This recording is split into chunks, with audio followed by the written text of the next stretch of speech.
too much choice. There's too much choice on television nowadays. What do I watch? Hi, I'm Omar, and this is the Year Ahead in Tech. So one of the big things about 2020 is the streaming wars. So you know about Netflix, you know about Amazon Prime, but Disney Plus is coming on, Apple TV Plus is here. What does it mean for consumers of all this choice and advertisers? We spoke to Bobi Carley, who's head of media ISBA, to find out more. 2020, the year ahead, looks very exciting for connected TV. It seems like every week we hear about a new streaming service launching. So with all that, what do you think is going to happen this year? What's your big prediction for what's going to happen in connected TV? Well, 2020 is definitely the year. Everyone's calling it the streaming wars. It does seem a good definition. Everyone goes from recommendation, and then you say, oh, where will I find that? Mm-hmm. It's those shows and those key shows that drive what platform you go to. So many people have told me about Succession and Chernobyl that I did my free week Now TV subscription just to be able to watch those particular shows. So you chose to get Now TV, not the whole Sky subscription, because it's on Sky Atlantic. It's on Sky Atlantic. Goes back to that whole completely different way of viewing and a completely different way of watching. So the streaming wars were born from this completely new way of consumers watching content. But what does that mean for Netflix in particular? We saw at the end of last year that Disney Plus appears to be eating into their growth.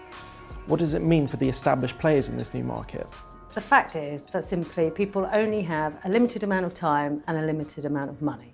The new platforms, as you've said, Disney, Apple, will eat into the existing subscription platforms rather than necessarily broadcast. Disney essentially is a showcase to the rest of their business. I left Disney 3 years ago.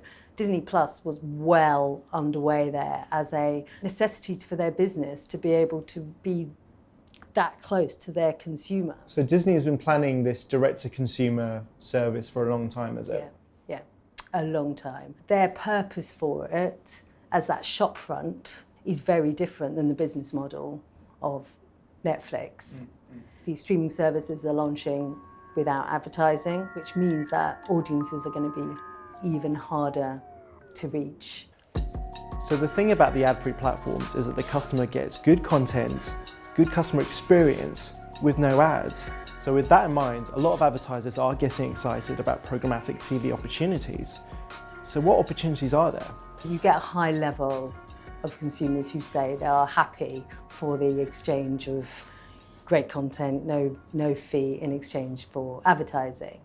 So I think that's the key thing. It's content is one thing, and then ensuring where there's advertising that the ad proposition is fit for what the consumer needs. According to eMarketer, there'll be 38 million connected TV users in the UK by 2023, which is 56% of the population. And understandably, with concerns over ad fraud, viewability, measurability, what should brands expect from programmatic advertising on TV?